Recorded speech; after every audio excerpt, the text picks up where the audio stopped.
और ये सब इतने बड़े कैंप इस तरह के लगे हैं, क्या लोगों को इसका फायदा मिल रहा है? आप फीडबैक लेते हैं बाद में जाकर? हाँ सर, ये तो खैर लोगों को फायदा मिलता है, तभी तो लोग यहाँ इतने आ पाते हैं। अभी हमारे ब्लड डोनेशन कैंप में जो लगभग मेरे ख्याल से 20+ यूनिट हो चुकी है, और इसके अलावा आई कैंप में जो अपने आंखों का अपना उपचार कराया है ग्रामवासियों ने, इन्हें भी लगभग मेरे ख्याल से 70+ लोगों ने उपचार लिया है। और जाड़ दांतों वाले जो डॉक्टर थे उनसे भी काफी लोगों ने उपचार कराया है। क्या मैसेज आप देना चाहेंगे जनता को? सर, मैं आपके माध्यम से यही मैसेज देना चाहूँगा कि इस तरह के जो समाज सेवी कार्य करते हो, चाहे हम हो चाहे कोई और हो, उन सबके साथ में लोगों को बढ़ चढ़कर साथ देना चाहिए। देखिए, एक कहना चाहूंगी कि मेरी एक टीम है जिला विधिक सेवा प्राधिकरण के, जो आउटरीच वर्कर्स कह लीजिए, वो पैरालीगल वॉलंटियर्स होते हैं जिन्हें हम अधिकार मित्र भी कहते हैं।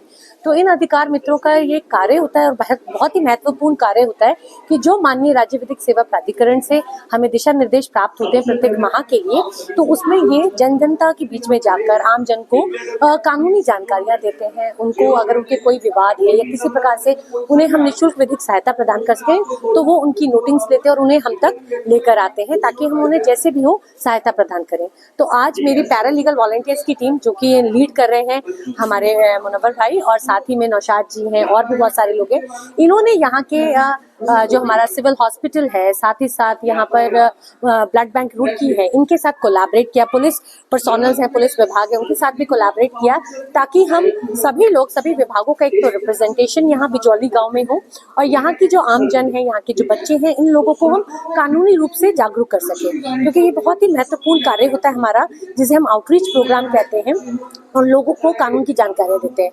क्या ऐसे शिविर लगते रहने चाहिए? यस, डेफिनेटली, क्योंकि देखिए स्कूल्स में सिर्फ अधिकारों के बारे में, मौलिक अधिकार या मौलिक कर्तव्यों के बारे में तो बता दिया जाएगा। जैसे आज ही मेरा एक प्रश्न था यहाँ पर कि क्या आप संविधान के बारे में जानते हैं, तो देखिए थोड़ा अफसोस का विषय है कि बच्चों को अभी संविधान के बारे में नहीं पता। तो यदि उन्हें संविधान के बारे में नहीं पता, तो कानून व्यवस्था के बारे में क्या पता होगा। तो ऐसे में जब ये आउटरीच वर्कर्स आते हैं, ये फील्ड वर्कर्स जिन्हें हम पैरालीगल वॉलंटियर्स या अधिकार मित्र कहते हैं, तो जो इस भारतीय संविधान में लोगों के लिए, उनके जीवन व्यापन के लिए जो कानूनी व्यवस्था बनाई है, और कैसे कितने हम अधिनियम हैं जिनसे नियमित होते हैं, उनके बारे में जब इन्हें बताते हैं, तो निश्चित रूप से लोग सतर्क होते हैं। आज की तारीख में जो कानून है, कानूनी व्यवस्था कहने की, अगर वो बड़ी जटिल है, तो उसी प्रकार अपराध भी नए नए प्रकार के हो रहे हैं। अब साइबर युग आ चुका है, डिजिटल युग में सारा अपराध साइबर आ गया। पहले जो भी चोरियां होती थी, डकैती होती थी, लूटपाट होती थी, वो धरातल पर होती थी, लेकिन आज एक साइबर वर्ल्ड है, एक डार्क स्पेस है। उसके बारे में अगर हम लोगों को बताएंगे नहीं कि कैसे आप सचेत होंगे, तो वो निश्चित रूप से इन जो कहते हैं ना, अपराधों से नहीं बच पाएंगे। वो पीड़ित भी हो सकते हैं, और वो आपराधिक मानसिकता के लोग भी हो सकते हैं। तो यकीनन जानकारी ही बचाव है, और उस उद्देश्य की पूर्ति के लिए जिला विधिक सेवा प्राधिकरण में ये आउटरीच प्रोग्राम्स होते हैं, जिनको हम लोग अपने PLVs के माध्यम से करते हैं। बिजौली में ये जो आपका कैंप है, ये किस टाइप का कैंप है? मतलब आप किस पे आए हैं आज यहाँ कैंप में? Sir, my name is doctor Akanksha Garg. I am BDS MDS child specialist. मेरा मोटो इस कैंप का ये है कि सिर्फ मैं सबको, जितने भी पॉपुलेशन है यहाँ पे, सबको एजुकेट कर पाऊँ। उनका जो भी क्वेरीज है वो मैं वर्बली बात करके सबको एक बार एग्जैक्टली समझा पाऊँ कि खाली दांतों की सफाई करने से दांत नहीं हिलते हैं। जो बच्चों के दांत है वो भी इक्वली इम्पोर्टेंट है जितने बड़ों के दांत हैं। यहाँ पे लोगों को पता ही नहीं है कि बच्चों के दांतों का भी इलाज होता है। ये सब जो भी क्वेरीज है, जो भी इंफॉर्मेशन है, मैं चाहती हूँ कि मेरे वाया एटलीस्ट लोगों तक पहुँचे ये चीज। इस जागरूकता के अलावा आपकी और से क्या हेल्प रहेगी? क्योंकि बेसिकली जो भी अगर इस कैंप के वाया जो भी मेरे पास आता है, उनका कोई भी कंसल्टेशन फीस नहीं होता है। प्लस जितना मेरे से होता है अप्रोक्सीमेटली 40 to 50% मैं अपने ट्रीटमेंट पे उनको ऑफ भी देती हूँ। मेजरली वो जो भी जिस भी हिसाब का मैं और ज्यादा हेल्प कर सकती हूँ, आई विल हेल्प देम। आपको क्या लगता है, कौन सी ऐसी जानकारी है जिसके छूट जाने की वजह से हम लोग दांतों की तरफ ज्यादा जागरूक नहीं होते और नुकसान उठाते हैं? सर, बहुत मेजर जो बहुत बेसिक चीज है, सबसे पहले तो ये आती है मेरे पास कि अगर दांतों की सफाई के लिए मैं किसी को मोटिवेट करती हूँ, सबसे पहले क्वेश्चन आता है उससे तो दांत हिल जाते हैं। ऐसा नहीं है। ऑब्वियसली आप नहाते हो, आप जो भी करते हो, टेक्निकली दांतों का सफाई करना दांतों को वीक करना नहीं होता है। प्लस जो बच्चों के दांत है वो इक्वली इम्पोर्टेंट होते हैं। ऐसा नहीं है कि अगर बच्चों के दांत खराब है और जो परमानेंट टीथ आएंगे वो अपने आप मैजिकली अच्छे आएंगे, ऐसा नहीं होता है। हर जो भी हम खाना खा रहे हैं, अगर दांतों में पूरे जार में कहीं पे भी इन्फेक्शन है तो वही खाना हम उसी दांतों से चबाने के बाद जब हम अंदर लेके जाएंगे तो वो सारा इन्फेक्शन हमारे पेट में भी जा रहा है। तो इन शॉर्ट आपको ये चीज समझना चाहिए कि कोई भी अगर खाना इन्फेक्शन के वाया अंदर जा रहा है तो वो पेट का और दिल का भी इन्फेक्शन कर सकता है, दिमाग का भी इन्फेक्शन होता है दांतों के इन्फेक्शन की वजह से, जो आजकल लोगों को पता ही नहीं है। तो बहुत बेसिक चीज है जो मैं चाहती हूँ कि मेरे बारे अवेयरनेस हो, लोगों तक पहुंचे। मुझे मुख्यतः हेल्पिंग हैंड एक संस्था है जो कि जनता के लिए काफी अच्छे कार्य कर रही है। उनके द्वारा यह कार्यक्रम आयोजित किया गया था, जिसमें मुझे आयोजकों द्वारा आमंत्रित किया गया था, जिसके द्वारा मैं इन्हें, जो यहाँ पे पब्लिक है, उन्हें यातायात के नियमों की जानकारी दे सकूं। जो भी यातायात के नियमों में जो भी पब्लिक द्वारा जो भी गलतियां की जाती है अनजाने में, उनको पब्लिक को यहाँ पे बताया गया कि क्या अपराध है और क्या उसका दंड है, और जो सरकार द्वारा योजनाएं हैं उसके बारे में जनता को बताया गया। द नेशनल हेल्पिंग हैंड जो इस तरह के आयोजन करती है, आपको क्या लगता है, इससे फायदा होता है? बहुत फायदा होता है। मैं लगातार इस संस्था के साथ जुड़ा हुआ आया हूँ पिछले 2 सालों से, और इस संस्था के द्वारा जितने भी कार्यक्रम किए गए हैं, जैसे यहाँ पे रक्तदान शिविर का कार्यक्रम किया गया, जो कि जनता के लिए ये बहुत जागरूक कार्यक्रम भी रहते हैं और ये लाभप्रद भी रहते हैं। यातायात जागरूकता अभियान में अक्सर द नेशनल हेल्पिंग हैंड के साथ आप मौजूद रहते हैं, तो क्या इसका असर पड़ रहा है यहाँ लोगों पर? बिल्कुल रुड़की में आपने देखा ही होगा, यहाँ काफी लोगों को हमने हेलमेट पहनने के प्रति जागरूक किया है, जो कि रुड़की की जनता इसे बहुत अच्छी तरीके से मान रही है। और जो पब्लिक के लोग, जैसे ये हेल्पिंग हैंड जैसी संस्थाएं हैं जो हमारे साथ जुड़ के लोगों को जागरूक कर रही है, इसका काफी प्रभाव पड़ रहा है शहर में। क्या मैसेज आप देना चाहेंगे आज के इस प्रोग्राम के बाद? मैसेज यही देना चाहेंगे कि जो भी लोग हैं यातायात नियमों का पालन करें, सरकार द्वारा बनाए गए जितने भी नियम हैं उनका सही से पालन करें और उनको दूसरे लोगों को भी जागरूक करें उन नियमों के बारे में। मैं आरोग्यम हॉस्पिटल से प्रदीप कुमार, और मैं आई डिपार्टमेंट से हूँ। मैं आँखों का चेक कर रहा हूँ, और हमारे हॉस्पिटल आरोग्यम हॉस्पिटल में हमारा हॉस्पिटल मल्टी स्पेशलिस्ट हॉस्पिटल है, जिसमें समस्त बीमारियों का इलाज होता है।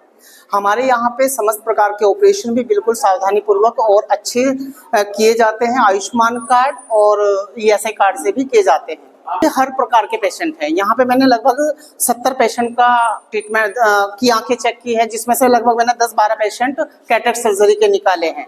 यहाँ पे ग्लूकोमा के भी पेशेंट है।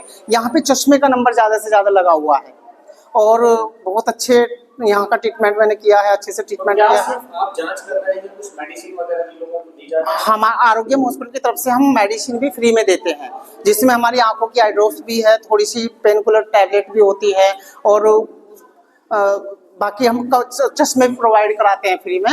हम फ्री में ही ट्रीटमेंट करते हैं, फ्री में ही ऑपरेशन करते हैं। जिनको लाना ले जाना भी फ्री रखते हैं, उनको ऑपरेशन के बाद चश्मे और दवाइयाँ भी फ्री देते हैं। आज गांव बिचौली में जिला विधिक सेवा प्राधिकरण द्वारा एक कैंप का आयोजन किया गया, जो जिला विधिक सेवा प्राधिकरण के पैरालीगल वॉलंटियर्स हैं उनके द्वारा, जिसमें ब्लड बैंक के द्वारा रक्त शिविर भी लगाया गया और आधार कार्ड, TNT, इन सब के शिविर लगाए गए, और जिसमें जिला विधिक सेवा प्राधिकरण की सचिव सिमरनजीत कौर मैम ने भी हिस्सा लिया, जिसमें लोगों को अधिक उनके अधिकार के बारे में, कानून की क्या क्या सहायता निःशुल्क जिला विधिक सेवा प्राधिकरण प्रोवाइड कराता है, उसके बारे में उन सबको बताया गया और लोगों को जागरूक किया गया हम अधिकार मित्रों के द्वारा कि किस तरह से वो हम जिला विधिक सेवा प्राधिकरण से लाभान्वित हो सकते हैं। आप खुद एक शिक्षाविद हैं, एजुकेशन के लिए आपका क्या प्रोग्राम आगे आ रहा है? आगे हम खुद इसी प्रोग्राम से जुड़े हुए हैं कि किसी भी तरह निःशुल्क सहायता, जिस तरह हम कानूनी सहायता दिलवा रहे हैं, उसी प्रकार हम कुछ इस तरह की संस्था बनाए, जो हमारे नौशाद भाई है, PNH हेल्पिंग हैंड के नाम से जो हमारी संस्था है, BIA ग्रुप के नाम से संस्था है, कि किसी भी तरह जो शिक्षा से वंचित वर्ग के बच्चे हैं उन सबको निःशुल्क सहायता की भी कुछ इस तरह के इदारे खड़े किए जाएं, जिनसे उन सबको लाभान्वित किया जाए। मेरा नाम अब्दुल समद, प्रधान अध्यापक, राजकीय प्राथमिक विद्यालय बिचौली। ये इसका मकसद क्या था कराने का? इसका मकसद यही था कि खिदमत खल्क, यानी जो हमारे गरीब लोग हैं, कमज़ोर हैं, उनकी मदद करना और उनको आगे बढ़ाना। इसके लिए हमारे जो नौशाद भाई हैं, इनसे मेरा अभी राब्ता हुआ है चंद महीनों से ही। तो इन्होंने मुझे इसके लिए पूरा प्रोग्राम समझाया और मुझे अच्छा लगा बहुत। ये तो बहुत ऊंचा काम है। क्या आगे आप ऐसे प्रोग्राम ऑर्गेनाइज कराते रहे? जी जी, मेरा बहुत दिलचस्पी बढ़ गई है कि जल्दी में ही इस तरह का कोई और प्रोग्राम होना चाहिए और बहुत ज़्यादा होने चाहिए। इस तरह के प्रोग्राम हर गांव में होने चाहिए ताकि लोगों को फ़ायदा पहुंच सके। तो इसलिए मैं इसके लिए मैं भी चाहता हूं कि मैं भी इसमें शामिल हो जाऊं इस टीम में और इनके साथ मिलजुल के काम करूं। नौशाद साहब, president the national helping hand, मुझे लग रहा है कि आप लोग बहुत तेजी से आगे बढ़ रहे हैं कि एक और आपको PLV जैसे ये खिताब आप लोगों के साथ जुड़ चुके हैं आपकी टीम के साथ। तो और किस तरह के प्रोग्राम्स आप करने जा रहे हैं आगे? सर ये तो खैर आपको पता ही है, पहले से ही द नेशनल हेल्पिंग हैंड इस तरह के समाज सेवी वर्क करती आई है, पर मुझे एक गोल्डन चांस मिला है एज ए PLV के रूप में। मैं यही कहूँगा कि मेरी बहुत बड़ी खुशकिस्मती है और हमारी पूरी टीम की कि हमें इतने अच्छे हमारे सीनियर लोग मिले जो कि कहीं ना कहीं हमें लोगों को सुविधा देने में जो दिक्कतें आती थी वो सारी दिक्कतें दूर हो गई है हमारी। कई सारे कैंप हैं, किस तरह का रिस्पॉन्स आपका है? बहुत अच्छा रेस्पॉन्स है। ये जिला विधिक के द्वारा और हेल्पिंग हैंड के द्वारा बहुत अच्छा सहयोग हमें मिला है और बहुत अच्छे रक्तदाता बहुत उत्साहित थे। हमारे यहाँ पे 51 यूनिट अभी तक हो चुकी हैं और अब हमने यहाँ पे 51 यूनिट हमने समाप्त किया है। आपके रक्तदान शिविर लगातार द नेशनल हेल्पिंग हैंड के साथ मैं देख रहा हूँ। आज बिजौली में ये जो आपका प्राथमिक विद्यालय है, प्रिंसिपल साहब आपके साथ हैं, तो आज आपको क्या लगता है कि यहाँ इस तरह के जागरूकता अभियान चलाते रहने की जरूरत पड़ती रहेगी? जागरूकता अभियान चलाना चाहिए और अच्छा उससे ना रेस्पॉन्स भी अच्छा मिलता है। आम आदमी भी जागरूक होता है, ब्लड डोनेट क्यों करना चाहिए, उससे हमें क्या फायदे हैं। अगर कुछ भ्रांतियां फैलाई गई थी कि ब्लड देने से हमें बहुत कमजोरी आती है, ये सब चीजें जागरूकता जो अभियान है उससे चलाने से हमें ये भ्रांतियां जो है ये हम दूर कर सकते हैं। क्या जैसे यहाँ गांव के लोगों का मानना है खून निकल जाएगा, कमजोरी आ जाएगी, इसके बारे में यहाँ के लोगों को क्या बताएंगे? ये कोई कमजोरी नहीं आती है। ये असल में क्या है, जो हमारा ब्लड जो हम जो रक्तदान करते हैं इससे हमारे नए ब्लड जो बनता है वो शरीर के लिए बहुत लाभदायक होता है। हमारा जो हार्ट की प्रॉब्लम होती है वो उसके काफी हद तक वो कम हो जाती हैं और जो रेगुलर डोनर होता है उसको जो ये कैंसर आपने देखा होगा एक सर्वे में बहुत कम मात्रा में उनको कैंसर होता है क्योंकि वो नया हम रक्त बनता रहता है तो उससे जो कैंसर सेल है वो बननी बहुत कम हो जाती है हमारी। तो आप यहाँ के लोगों को क्या मैसेज देकर आप जा रहे हैं? मेरा तो यही है कि सब जागरूक बने, रक्तदान करें और मेरा तो यही वो है कि किसी की भी मृत्यु खून की कमी की वजह से ना हो, बस मेरा यही आग्रह है।